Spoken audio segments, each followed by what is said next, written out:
Yeah, how many years is it setting back last night? I hate to think. I don't know how bad the finances are in the club. I know it's not good. When the owner sits on your show and tells you that they're running out of money, and you look at the debt and you look at the payments and you look at the accounts, it's not rosy. It's not rosy. It's not in a great position. And that means that the club are going to have to stabilise. They're currently going still through a process of obviously letting go another 200 members of staff, which is a horrible time for everybody at the club. So they're still cutting millions and millions of pounds out of the budgets for next season. And you hope this is the low point. That's the thing that I was thinking last night, sat there, I was thinking, maybe this is what the club needed. Maybe this was the low point, the absolute low, where maybe it just needs an absolute overhaul in respect of what's going to happen and how we're going to... Maybe it is a mid-table position next season that's realistic. Maybe it is sort of 9th, 10th, between that 8th and 10th. You know, are we going to be better next season than Liverpool, Tottenham, Chelsea, Manchester City, Arsenal, Villa, Newcastle, Brighton? Are we going to be better than those teams next season? I'm not sure. We'll get back to Gary in just a quick second, but remember, if you like this video, please like, share and subscribe, and don't forget to click the notification button so that you know when the next Big D video hits. And as ever, if something is on your mind, if something is bubbling up inside of you that you need to express, please express it in the comments. The Big D reads all of the comments, and he's always interested in what is on your mind. Anyway, in this video, Gary is going to be waxing lyrical about the sad state of affairs at Manchester United after their dismal 1-0 defeat by Tottenham Hotspur in the Europa League final, setting Manchester United back a number of years, according to Gary. Now, Gary is going to be his usual bright and chirpy self in this video. But listen to what he's got to say. Personally, the Big D disagrees with what he says, and I think he's been overly dramatic. But the Big D will get into that, so stick around for after the clip, and the Big D will get into that. Anyway, here's Gary. Manchester United. I mean, I literally was thinking about this podcast, and I had to start writing things down on my walk this morning because I had so many angles. It's like this game, by the way, is like the game with more storylines than almost any other game we've done or we've seen. Manchester United. Let's start, again, we'll have to separate into a couple of areas. Let's start with the team he picked. Let's start with the team he picked, and let's start with his in-game decisions of not changing it until the 71st minute. What did you make of both of those aspects of Amorim last night? No Ugarte, no Garnacho. I didn't think Ugarte or Garnacho would play, to be honest with you. I thought Mount would play. I didn't think Mainoo would play. I thought that probably would be the team that he would pick. Yeah, I would probably have Garnacho in over Mount. I just think having sort of Diallo and Garnacho a bit more sort of fire, particularly with Højlund, who's just struggling like mad. The boys, you know, he can't control the ball, he can't make a run. The service to him isn't great. The reality of last night's performance for me, Rebecca, was that I wasn't surprised by the team. But if Bruno's not on his game, then you are basically lost everything. Almost. And to be fair, Bruno probably had one of his most challenging games last night. This is not a time for me to sit here and stand here. I've said it all season. I've called them a disgrace. I've called them all the words that you can ever imagine. This is a time for serious reflection at that football club. This is a result of many years of horrific recruitment decisions, horrific decisions in and out of the club, of ownership, all the way through to managers, through to scouts, through to people who've been in positions that have signed players, and it's all come on top all at once. It's like the perfect storm of absolute rubbish, and it's come on top. The moment has finally come.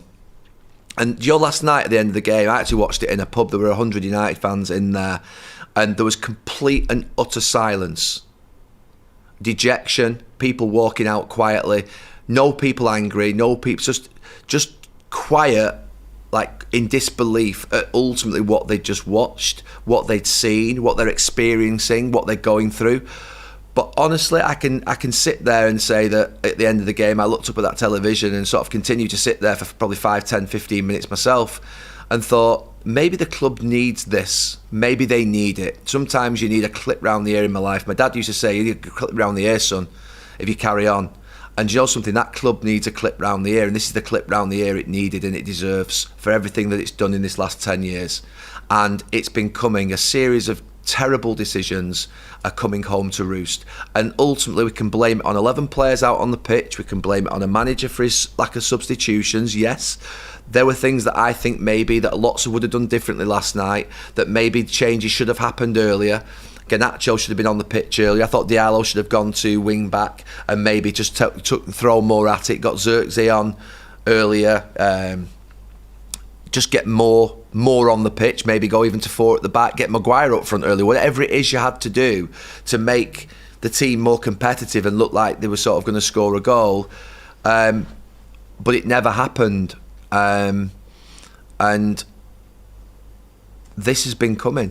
This has been coming, just full stop. In every single way, it's been coming. The financial issues off the pitch, the PSR issues, the losses that the club are now incurring, the debt that the club's now saddled with, that Jim Ratcliffe spoke to me about on the overlap many months ago, that they were running out of cash. Manchester United, once the richest club in the world, the best stadium or one of the best stadiums in this country, well, the best stadium in this country, one of the best stadiums in the world, the best training ground in this country, is now in a situation where it's running out of cash. And that is something that just needs to be, I can't even believe I'm saying that. And now we've got a situation whereby, I think Manchester United today are saying that Ruben Amorim will get £100 million. That's the sort of noise that I'm hearing, that's where they're at. Ruben Amorim is going to stay. Good. That's fine.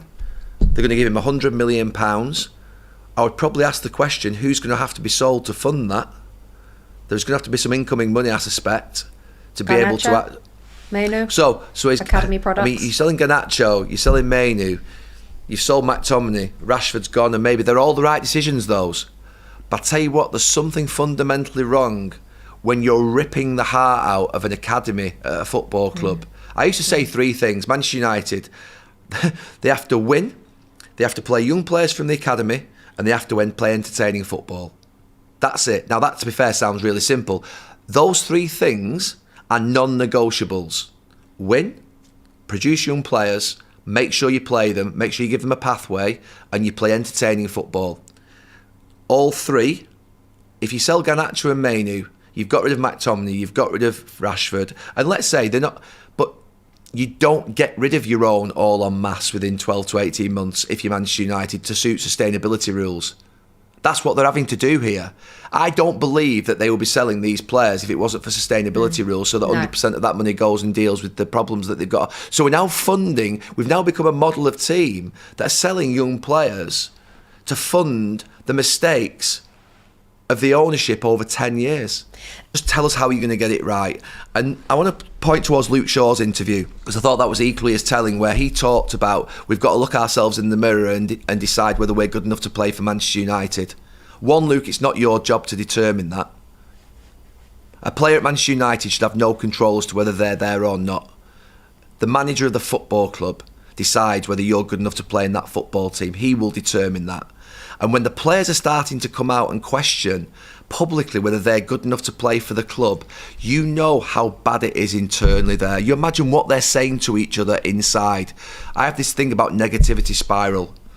In my businesses, in my life, if I hear the energy sapping negativity spiral starting to move, whereby you can feel people are starting to have an influence over the others, and Luke's an experienced player now, honestly, I think you've got to wipe it out.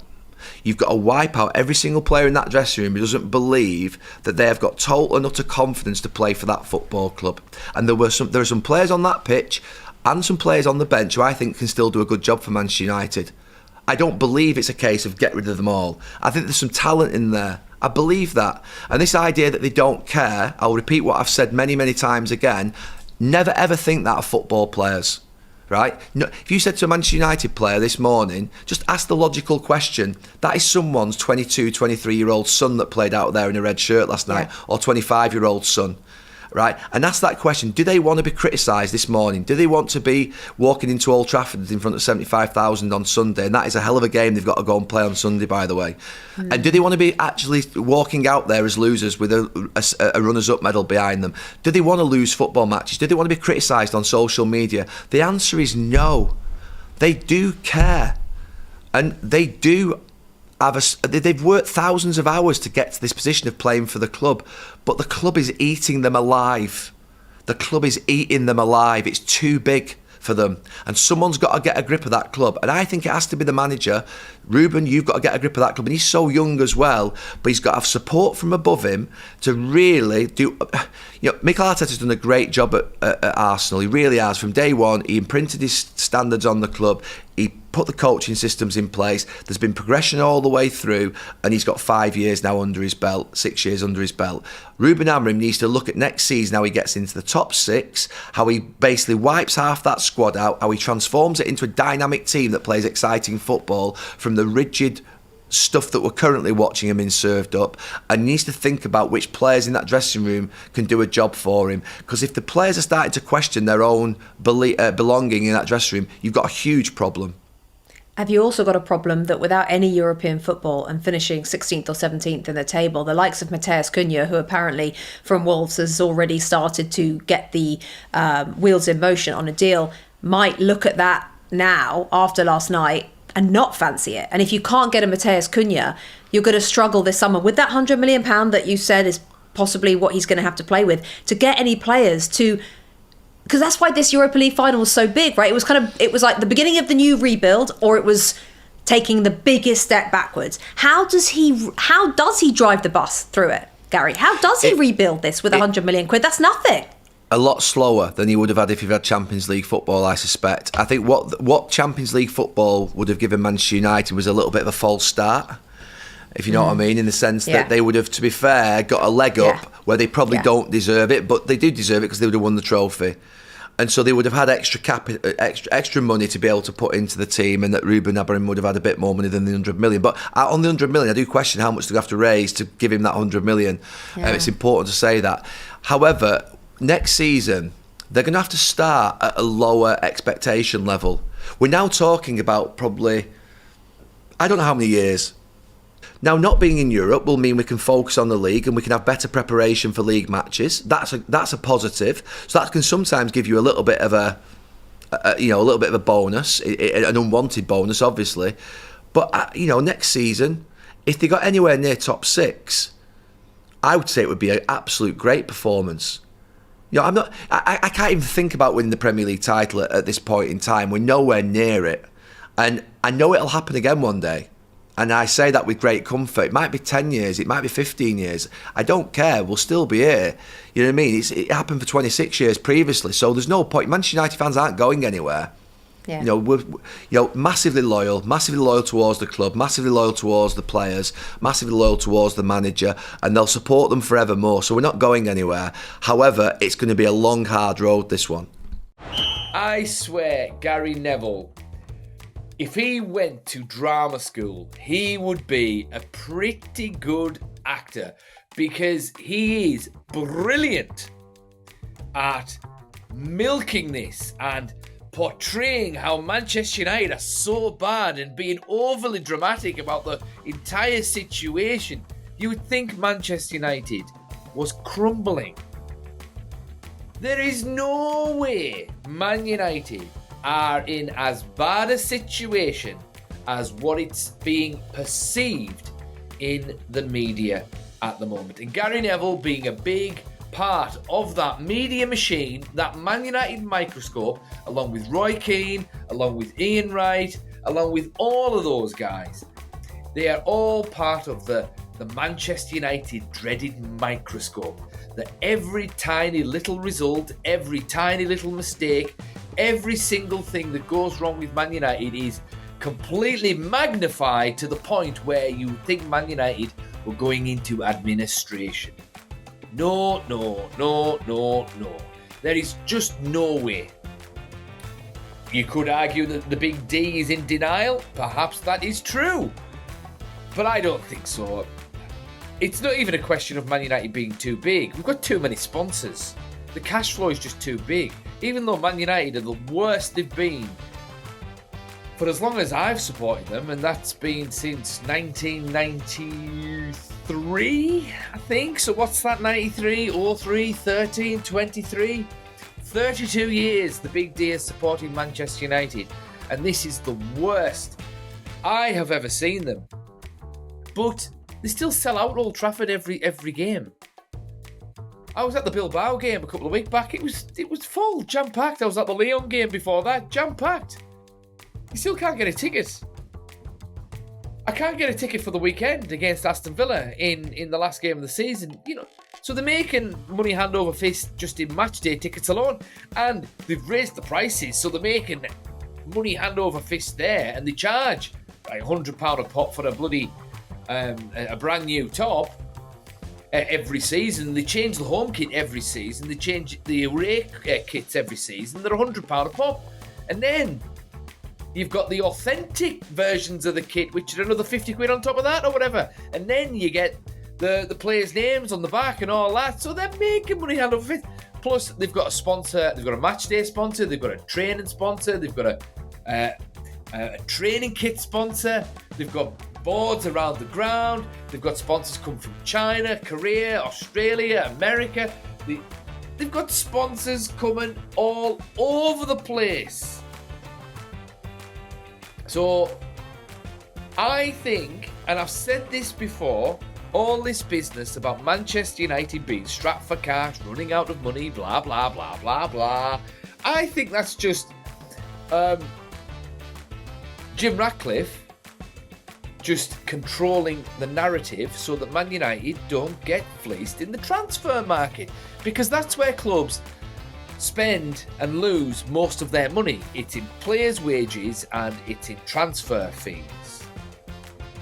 So it's going to be really painful at the moment, because Big Jim is obviously looking at this as a businessman, and he is trimming the fat, so to speak, which is why he's got rid of Sancho, which is why they've got rid of Rashford, which is why they got rid of Anthony, and all of this and all of this and all of this. Now, the situation with Ruben Amorim, fair enough. I said when he first took over and things were bad at the beginning, he should have eased that new formation in. Kept Rude on board, just got a few wins under his belt, and, just started to learn. And then in the summer, do the new system and all of that. But he didn't do that. He just went for the jugular straight away. And I'm quite interested to see how he does. So he better not go. He better not quit, and he better not get sacked. Because we can't keep on going around this manager merry-go-round. The fans love the manager. I still say that the team seems to have clicked when it comes to this new formation. They just don't have all of the personnel that they need to start winning games. And all this team needs is a goal scorer. You put a goal scorer in this Man United team. We'd have beaten Spurs the other night. No bother. He's taking Osimhen in there, or whoever. I don't know. Whoever. Just someone that can put the ball in the back of the net. They don't even have to be a world beater. I mean, look at Chris Woods at Nottingham Forest. Who would have thought he'd have played so well this season? I mean, how much did he cost? I bet it was peanuts compared to, say, someone like Vlahovic or Osimhen. So we don't need to go out and buy a Galactico. We just need to go out, scout someone that can put the ball in the back of the net and then stick him up front. And I don't believe for a second that Ruben Amorim's only got 100 million. He's got more than that. We did the maths on a video previously, so I beg you to check that out. With the players that are leaving, so we've got Sancho, we've got Rashford, we've got Anthony. With all of those guys leaving, they're going to get a pretty penny. So they'll get 100 million from those three sales on their own. Plus maybe put another 50 million on top of that. He's got about 150, 200 million to spend, especially by the time you sort all of the weekly wages out. Because if Marcus Rashford's on 400 grand a week, then, and they sell him for 40 mil or 30 mil or whatever it is, they're going to be saving millions in wages there as well. So no. Again, I feel as though Jim Ratcliffe is trying to control the narrative so that Manchester United do not get fleeced in the transfer market, which they have been doing over the past 10 years. They've been paying over the odds. Alex Ferguson famously used to say there's no value in the transfer market, and I think part of what he was saying there was he didn't want to pay the Man United tax. But we'll see. It'll be interesting to see. But, we get Cunha in, and if he can add 10 goals up front and 10 assists, say, and then we get someone else in, a proper number 9 who can add 15 goals, that's a dramatic improvement on this season. Dramatic. And I say you get Jamie Vardy in, because he's going on a free. I'm not saying, buy him to start, but buy him to be a super sub. He'll be able to score a couple of goals here and there. But also, the added effect of him being in the changing room and on the training pitch for players like Rasmus Højlund will be fantastic. Fantastic, because if anyone's an intelligent football, if anyone's got a work ethic, if anyone knows where to stand and how to put a ball in the back of the net at the top level, it's Jamie Vardy. He'll be a great little mentor to teach all the little wily, foxy, no pun intended, foxy kind of ways to put the ball in the back of the net. Because again, I reiterate, and I've said this on previous videos, there is a player in Rasmus Højlund, but he needs help, he needs coached, he needs support, he needs service. So yeah, it'll be interesting to see who we buy. Cunha will be a good signing. I think we can manage with Onana for another season if that means saving the money and prioritising goals. Because we definitely need 2 players. 2. But on top of that, the team's alright. It's alright. The team just clicked too late for them to do anything in the league.